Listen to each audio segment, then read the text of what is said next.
የተወደዳችሁ የለኒቱ ተከታታዮች እንኳን ደህና መጣችሁ። እንግዲህ ሳቢላ ድራማን ክፍል 52ን ይዤላችሁ ከች ብያለሁ። ሁላችሁም ላይክ፣ ሼር፣ ሰብስክራይብ በማድረግ አበረታቱኝ። እንግዲህ ወደ ድራማው ስንሄድ እና ርብቃን በጣም እያስፈራራቻት ነው። እገልሻለሁ፣ ቆዳሽን የምገፋው እያለች እያስፈራራቻት ትገኛለች። ከዛ አብርሃም ደግሞ በጣም ተነዷል። ምን እያደረግሽ ነው አንቺ? ሁልጊዜ ከርብቃ ጋር እንደዚህ የምታደርጊው ጠብሽ ከኔ ጋር ነው የሚሆነው። እንዴት እንደዚህ አይነት ነገር ታደርጊያለሽ? ይሄ ጥሩ ነው ወይ? በማለት አብርሃምም እንግዲህ ዲና ላይ እየተናገረና እየጮኸባት ነው ማለት ነው። እንግዲህ ዲና የምታደርገውን ነገር ሁሉ አታውቅም። ቅውስ ብላለች። ማርኮን እንግዲህ እስር ቤት በመሆኑ እንግዲህ ከማርኮን ጋር ነበረ ስታቀሳስርና ሴራ ስታሴር የነበረው እንግዲህ በአብርሃም ላይና እንዲሁም በልዩ ላይ ማለት ነው። እንግዲህ ሳቢላንም እንዳትታከም እያደረገች ስለነበረ አሁን ደግሞ ብቻዋን ስለሆነች በጣም እየተበሳጨች ትገኛለች። የምታደርገውን ነገር ሁሉ አታውቅም። አብርሃምም ምንድነው እያደረግሽ ያለሽው? ሰሞኑን የማይብሽ ሁኔታሽ ትክክል አይደለም። ምን ነው የሆንሽው ነገር አለ እንዴ? ለምንድን ነው እንደዚህ የሚያደርግሽ? በማለት ሲጠይቃት እሷ ደግሞ ምንም እንዳልሆነች እና ምንም እንዳልተፈጠረ ብትመልስለትም አብርሃም ግን ብዙ ነገሮች እየተፈጠሩ እንደሆነ እንግዲህ ከሁኔታዋ እየተረዳ ነው። ከዛም እንግዲህ ሙልጭም ቤትህን ተመልከት፣ በቤትህ እኔ ልነግርህ አይገባም፣ ቤትህን አንተ በግነህ ቤትህን ማየት አትችልም። ስለዚህ ካሁን በኋላ ቤትህን ተመልከት፣ በዙሪያ ምን እያንጃበብ እንደሆነ ራስህ ተመልከት። እኔ ለአንተ ቤት አንተ እያለ እኔ ልነግርህ አይገባም፣ ቤትህን እንዴት ማየት እያቅታህም ብሎ ሲለው ከዚህ በፊት እንዴት እንደዚህ ትለኛለህ አንተ ዱርዬ ሌባ ምናምን ብሎ እንግዲህ ሙልጭ ተናግሮት ነበረ። ከዛ በኋላ ግን ተመልሶ ሄዶ ሙልጭ ምን እንደሆነ በቤቱ ሴራ እያሴሩ ያሉት እንግዲህ ማርኮን እና ዲና ምን እያደረጉ እንደሆነ ንገረኝ ብሎ ብር እንኳ ቢሰጠው ብሩንም ከአስፋልት ላይ ነው የወረወረለት እንደሚታወቀው። አሁንም ደግሞ እንግዲህ ማርኮን ከታሰረ ወዲህ እንግዲህ ማርኮን እንደሚታወቀው የርብቃ ፍቅረኛ ኤፊ ነው ያሳሰረው። እንግዲህ በኤፊ ላይ ደግሞ ብዙ በደልና ብዙ መከራ አድርሷን። ብሩንም የፍቅረኛውን የርብቃን ብር እንግዲህ ከባንክ አውጥቶ ሁሉ በቁማር እንዲበላና ከርብቃ ጋር እንግዲህ ርብቃ ብሬን አምጣ አባቴ ብር ይፈልጋል ብዙ ነገር ስትለውም እንግዲህ ብዙ ነገር እያታለለ እንግዲህ የርብቃ እህትም እንደምታውቁት ያው ብር ሰጥታው ነበረ አብረው በመተኛት እንግዲህ እሱም እንግዲህ በዛም እየተጨናነቀ ስለነበረ ርብቃም እንግዲህ ስልክ ስትደውል ከሱ ጋር እንደተኛ ማለቴ ስልክ ስትደውል አይነሳም። ከዛም ሜሴጅ ስትጽፍ እንግዲህ አይተዋለች የርብቃ እህት ማለት ነው። እንግዲህ በዛ የተነሳ ለብዙ ጊዜ ለኬ ከእህቴ ጋር ፍቅረኛ ነበራችሁ እንዴት ከዳማቾች ጋር ብላ ኤፊንም ወቅሰዋለኝ። በዛ የተነሳ ብቻ እንግዲህ ማርኮንም እንግዲህ ኤፊን ብዙ በድሎትና ብዙ ነገር አድርሶበታል። እንግዲህ ወደ እስር ቤት አስወርሮታል። በዛ የተነሳ እንግዲህ ደግሞ ቪዲዮ ይዞባቸዋል ማለት ነው። የዲናንና የማርኮንን 500,000 ብር አንተም ዲናም በየተራ ካልሰጣችሁኝ ይህን ቪዲዮ ነው የምበትነው ማህበር ሚዲያ ላይ ብሎታል። ሚዲያ ላይ በትነዋለሁ ያለበለዛ ብሩን አምጡ በማለት እያስፈራራቸው ይገኛል። እንግዲህ ዲናም የምታደርገውን ነገር ሁሉ አታውቅም። ደውላም ወደ ማርኮን 500,000 ብር ስጪ ብሎኛል የረብቃ ፍቅረኛ በማለት እንዴ አንቺንም ጠየቀሽ እንዴ? እኔንም እኮ ጠይቆ ነበር በማለት ሲመልስላት እንግዲህ ጥሩ ነው ማለት ነው። ዲናና ማርኮን ይገባቸዋል። የሁሉ ክፋታቸው ራሳቸው የሰሩት ክፋት ነው መልሶ እነሱ ላይ እየደረሰ ያለው ማለት ነው። በተለይ ልዩ ላይ ብዙ መከራና ስቃይ አደርሰውባታል። እንግዲህ አብርሃምንና ሳቢላን እጠብቃለሁ በማለት እንግዲህ እሷ ታማኝ ሆና እሷ ግን ብዙ መከራና ብዙ ፈተና እናቷንና እህቷም እስኪታገቱ ድረስ እነሱን ለመጠበቅ እንግዲህ እዚህ ደርሳለች ማለት ነው። በጣም አስቸጋሪ ነው ማለት ነው። አሁንም ዲና እንግዲህ የምታደርገውን ነገር ሁሉ አታውቅም። በዛም እንግዲህ አብርሃም ቀስ እያለ እየተመለከታት ነው። ሰሞኑን ምን ሆነሽ ነው? ትክክል አይደለሽም። ምንስ እያደረግሽ ነው? በማለት ቢጠይቃትም ምንም እንዳልተፈጠረ ብትነግረውም እሱ ግን ብዙ ጥርጣሬዎች እየጠረጠረ ይገኛል። እንግዲህ በጣም ከባድ ነው ማለት ነው። እንዴት እንደዚህ ታደርጊያለሽ? በማለት ነበረ በመጥፎና ሲናገራት የነበረው። ዲና እንግዲህ ወደ እሷ ምንም ነገር አብርሃም የሚላትን ነገር አልሰማችም ነበረ። ገና አለቅሽም እያለች ስታስፈራራት ነበረ።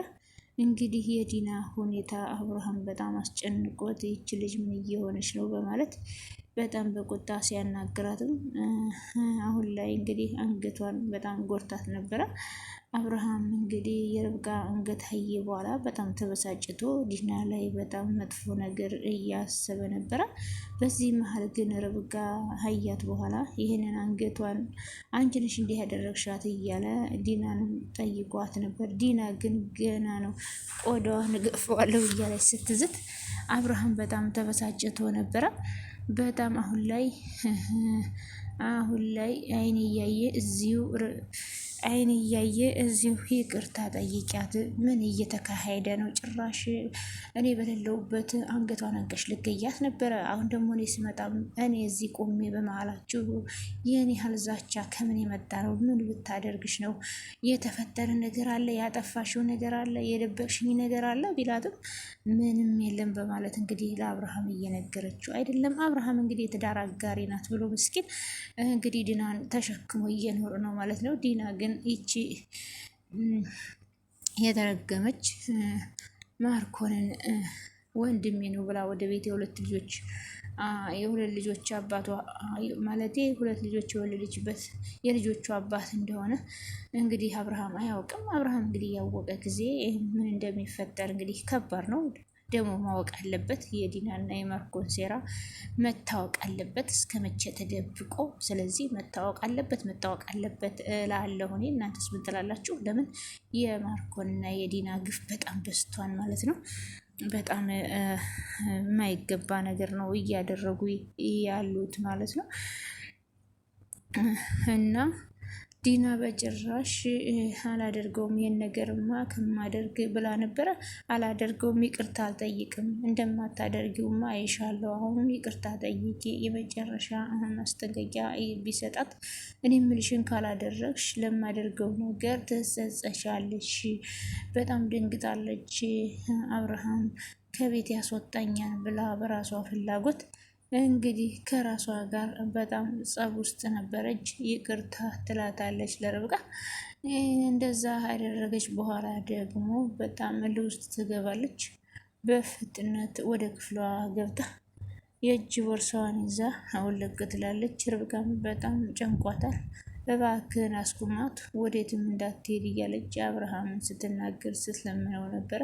ተያት እባክሽ፣ እሷ ሁሌም እንደዚህ ናት። ሁል ጊዜ ሰውን ጸጸት እንዲሰማው ነው የምታደርገው። ተያትና በራሷ ጊዜ ትመጣለች። በዚህ መካከል ስለ ርብቃ ተጨንቆ የርብቃ ሁኔታ በጣም አሳስቦት ነበርና ምክንያቱም ዲና ርብቃን በጣም ጎርታት ስለነበረ የማይሆን ሁኔታ ላይ በማይሆን ሁኔታ አንገቷን አንቃት ስለነበረ ተያት እባክሽ፣ እሷ ወደ ፈለገችበት ትሄድ፣ እሷ የለመደች ጸባይዋ ነው። ራሷ ታጠፋና ራሷ ታኮርፋለች። ሳያስ ውልቅ ብላ ትሄድ፣ ተመልሳ ትመጣለች፣ መሄጃም የላትም በማለት ከዛ በሱ ፈንታ ግን እኔ ይቅርታ ጠይቅሻለሁ በማለት ርብቃን ይቅርታ ጠይቋታል ማለት ነው።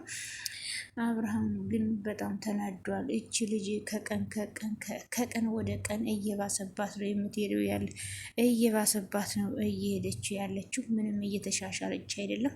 እኔ ትለወጣለች ትተዋለች ብዬ ስል እሷ ግን እየባሰባት ነው ያለው። ቆይ ግን ምን እያደረገችና ምን እያሰበች ነው በማለት ድሮ የማውቃት ዲና አይደለችም፣ ተቀይራለች በማለት አብርሃም እንግዲህ ውዝግብ ላይ ገብቷል ማለት ነው።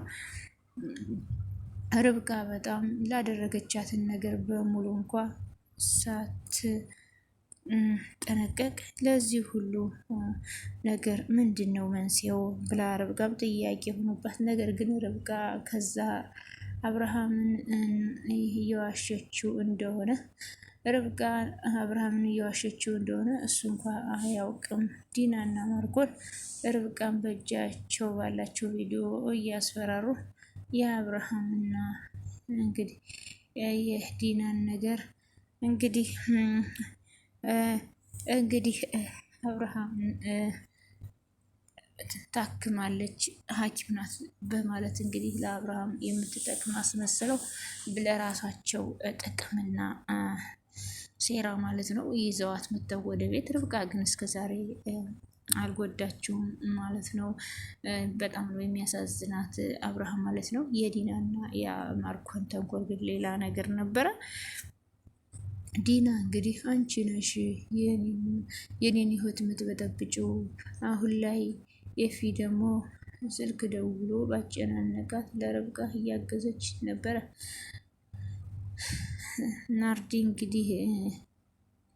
ናርዲ ከሙልጭ ጋር ሆና ፍቅር እንዲገባው ብዙ ነገሮች ስታደርግ ነበረ። ናርዲ ፊልም ማየት አለብን እኔ እናንተ እስኪ ፊልም እኔ ብለዋለች ለሙልጭ። ሙልጭ ግን ይሄን ነገር አልጠረጠረም። ፊልሙን እሺ እናያለን፣ ግን ሲልማ ሄደን እንደሚያዩ ነበረ እርግጠኛ የሆነው። ግን ደግሞ ናርዲ ጠብቀኝ እቤት ይዤ እመጣለሁ ብላ ነበር። ወደ ቤት እንደምትመለስ ነገረችው። ሙልጭ ምግባቸውን እየሰራ ነበረ የጠቀማት። በዚህ መካከል ግግም ናርዲ ይዛ የነበረው ወይን ወደ እነ ሙልጭ ቤት ሄደች። ወይን ይዛ ነበረ። ወይኑን ባየ ጊዜ እንዴት ወይን በቀን እንጠጣለን ብለሽ እዚህ ትመጫለሽ ያልጠጣም እያላት ነበረ። እሷም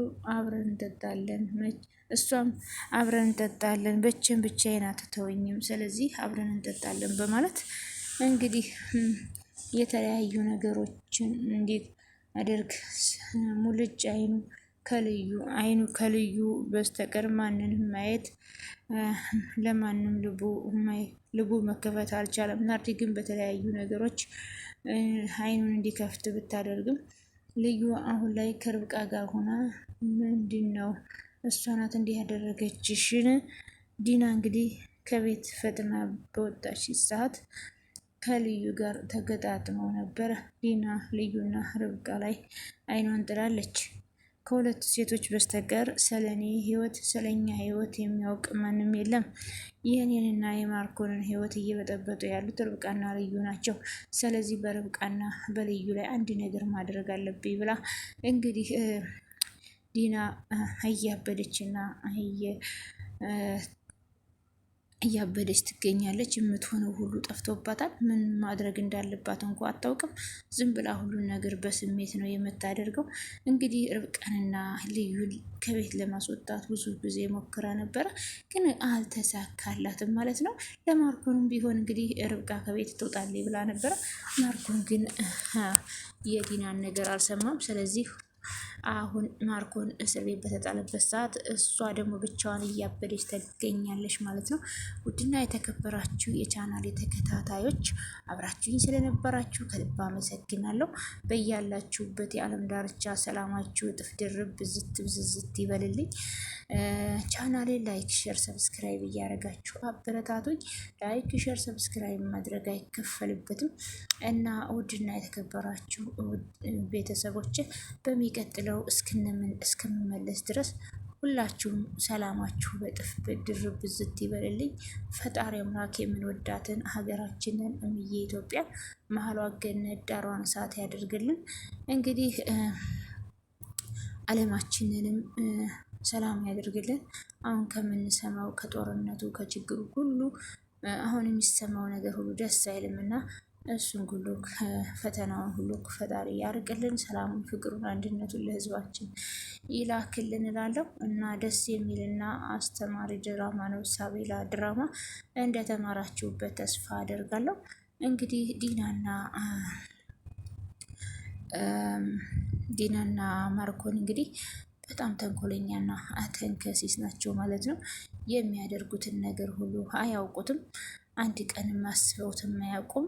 እንግዲህ እንደ ዲናና እንደ ማርኮን አይነት ተንኮለኞች ሰዎችን ከምድረ ገጽ ያጥፋልን። በጣም ክፋት አለባቸው ማለት ነው። ሰላማችሁ ብዝት ይበልልኝ። ባይ ባይ።